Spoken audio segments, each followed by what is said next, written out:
పండ్ల తోటలండి అదృష్టం. ఈ భూమి మీద పండ్ల తోటలు పెంచుకునే వాళ్ళు అదృష్టవంతులు నాకు తెలిసి. మీరు ఒక్కళ్ళే అంటున్నారు అన్నమాట, వ్యవసాయ అదృష్టం, వ్యవసాయం మంచిదని చెప్పేసి. బయట అట్లా లేదు. క్లీన్గుండ కాడ 3 అడుగుల లోతు గొయ్యి తీసి జేసీబీ పెట్టి లోపల మెన్యూరు కలిపి వేసి ఆ విధానం చేసినా కానీ దీంతో పోటీ రాదు. అసలు ఎట్ట నాటాలని తెలుసుకోగలిగితే లైఫ్ ఎక్కువ ఉంటుంది. శ్రీనివాసరెడ్డి గారు పండ్ల తోటలో ఉన్న వాళ్ళు అదృష్టవంతులు అంటున్నారు. అది ఎలా అదృష్టవంతులో చిన్నగా ఒక 2 నిమిషాలు చెప్పండి మన వాళ్ళకి.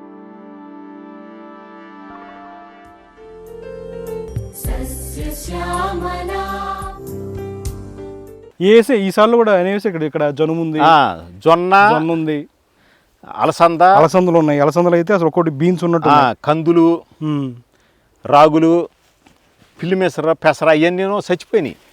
అవి కింద ఉండిపోయి ఇక ఎండిపోయినాయి.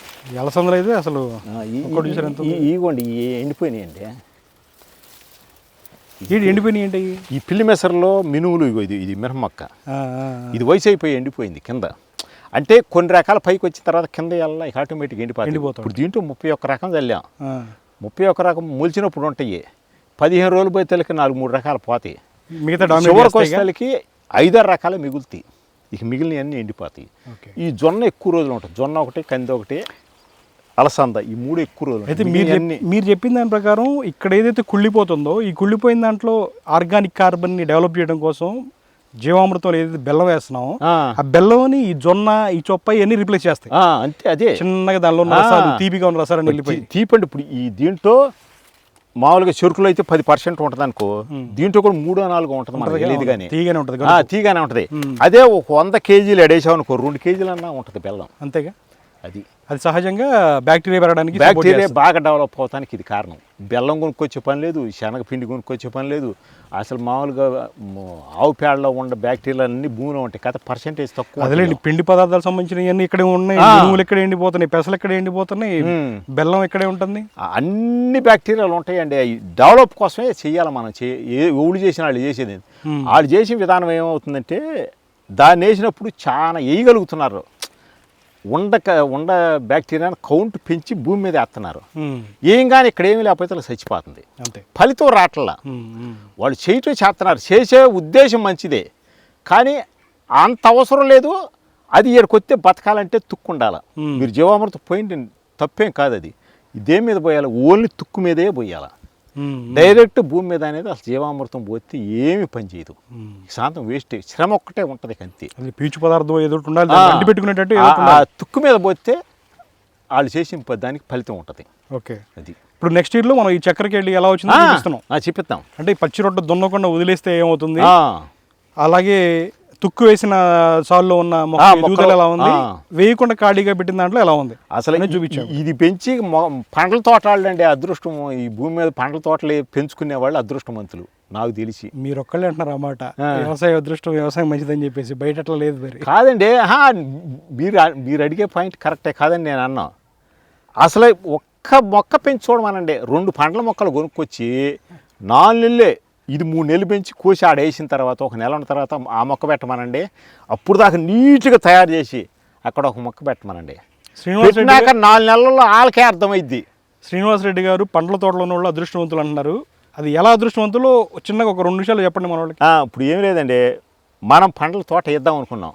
పండ్ల తోట వేద్దాం అనుకున్నప్పుడు ఒక 5-6 నెలల ముందు ఒక 3 నెలలు ఇది పెంచి కోసి, ఇది అంటే అదే ఒక 20 రకాలు అనుకోండి, 10-15 రకాల కలుపులతో సహా, జొన్న, సజ్జ, పిల్లిమెసర, పెసర, ఆవాలు, ఏదొస్తే వస్తాయి, మినువులు, అలసందలు, బొబ్బర్లు, పెసలు, ఏదైనా అన్నీ పెంచి బాగా అంత తలడుపుని కోసి అక్కడే వేసి, ఏది మనం మొక్క పెడదాం అనుకున్న ప్లేస్లో వేసి ఒక 1 నెల రోజులు ఉంచిన తర్వాత దాన్ని కొంచెం పక్కకని మొక్క పెట్టండి.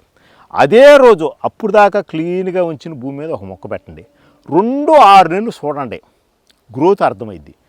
ఇదోనో సంవత్సరం మొక్క ఇద్ది, అదో పెట్టిన కాడి నుంచి పెట్టిన రోజు ఉండే మొక్కే ఉంటుంది 3 నెలలకు కూడా. అసలు ఏమి గ్రోత్ రాదు. ఏది అది క్లీన్గా ఉండ కాడ 3 అడుగుల లోతు గొయ్యి తీసి జేసీబీ పెట్టి లోపల మెన్యూరు కలిపి వేసి ఆ విధానం చేసినా కానీ దీంతో పోటీ రాదు. అసలు ఇదేందయ్యా అంటే భూమిని సారవంతంగా చేసేట్టు పెట్టిద్ది. భూమి అంతా గొల్లొచ్చి ఉంటుంది.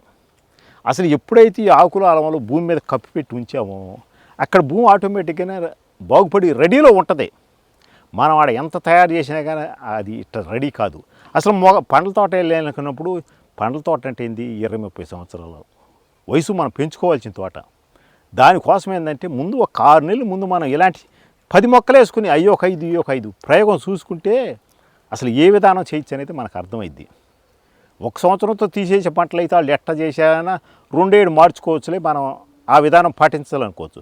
ఇది ఒక్కసారి నాటిన తర్వాత మార్చేది కాదు ఇది. అందుకని నాటక ముందే మనం ఎట్ట నాటాలనేది తెలుసుకోగలిగితే లైఫ్ ఎక్కువ ఉంటుంది, మంచి దిగుబడులు వస్తాయి, పెట్టుబడులు తగ్గుతాయి. అసలు ఏం పెట్టుబడి ఉండదు కదండి, పెట్టుబడి తగ్గుతాం కదా, అసలు ఏం ఉండదండి. అసలు మొక్క వేయంగానే కలుపు వచ్చింది దాని చుట్టూ. ఇప్పుడు బత్తాయి తోటలో వాళ్ళు ఉంటారు, నిమ్మ తోట, బత్తాయి తోట వీళ్ళు ఉంటారు, వీళ్ళకి నిమ్టోడ్స్ ప్రాబ్లం ఉంటాయి. దానికోసం అని చెప్పి వాళ్ళు నీట్గా క్లీన్గా ఉంచుకుంటారు. కాదండి, ఇప్పుడు జనప మొక్క ఉందనుకో, జనప మొక్క ఉండకాడి నెమటోడ్స్ రాదంట. అసలు చాలా మొక్కలు వాటిని కంట్రోల్ చేసే లక్షణం ఉంటుంది. మనం నీట్గా ఉంటే రాదని మనం అనుకుంటామా. చాలా మొక్కల్లో నాకు తెలిసి జనప మొక్క ఒకటి తెలుసు, ఇంకా ఏమన్నా మొక్కలు ఉండయో నాకు తెలియదు. కానీ జనప మొక్క దేని మొక్క చుట్టూ పెంచితే దానికి నెమటోడ్స్ రాదు. ఓకే, అసలు రాదు. ఇక ఎందుకంటే చిన్న చిన్న పురుగులు ఉంటే వాళ్ళు ఇబ్బంది పడుతూ ఉంటారు. అంటే నెమటోడ్స్ వస్తాయేమో, వేరు పురుగు దాంట్లో నెమటోడ్స్ తినే కూడా ఉంటాయి ఇలా పెంచితే. నెమటోడ్స్ వచ్చిద్దని ఒక పాయింట్ ఒకటి చూస్తున్నాగా, దాన్ని తినే కూడా ఉంటాయి. సో పండ్ల తోటలు నిరభ్యంతరంగా అసలు నాకు తెలిసి నాకు ఈ వ్యవసాయం తెలిసిన తర్వాత పండ్ల తోట వాళ్ళే అదృష్టవంతులు. కాకపోతే మా ఏరియాలో నాకు పండ్ల తోట అవకాశం లేకుండా పోయింది, కానీ పండ్ల తోట వాళ్ళే అదృష్టవంతులు. అసలు భలే చేయొచ్చు ఈ వ్యవసాయ విధానంలో, బాగా చేయొచ్చు. ఎటు ఏ పండ్ల తోటలో సలహాలు భలేవాళ్ళండి చెబుదాం, చెప్పకుండా ఉందందుకేగా మనకు తెలిసిన నలుగురు చదవటానికేగా ఈ వీడియోలో చెప్పింది కూడా అందుకేగా. సో మీరు చెప్పిన దాని ప్రకారం జీవామృతంలో కానీ ఘనజీవామృతంలో కానీ ఏవైతే ఉంటాయో ఆ సేంద్రియ కర్బనం ఇక్కడ పెరుగుతుంది. జీవామృతం వేసే పప్పు దినుసులు లాంటివి, 4 బ్యాక్టీరియా పెరగడానికి వేసే బెల్లం లాంటిది, అవన్నీ కూడా సహజంగానే ఈ దినుసులు ఉంటాయి. 31 రకాల దినుసులు ఉంటాయి. ఇప్పుడు వీటిలో ఉంటాయండి, పప్పు దినుసులోనూ వాళ్ళు వేసే పిండి ఉంటుంది, ఈ జొన్న సజ్జ ఈ కర్రలోనూ ఆ షుగర్ ఉంటుంది. అవన్నీ ఇక్కడ అన్ని ప్రకృతులు అన్నీ ఉంటాయండి. మనకు అర్థం దాన్ని బట్టి ఉంటుంది, మనం అర్థం చేసుకోవటంలోనే ఉంటుంది. అంతేగాని అసలు అన్నీ ఉంటాయి, అసలు లేదనేది ఉండదు. ఏదేందనేది మనకు అర్థమైతే చాలు. ఇక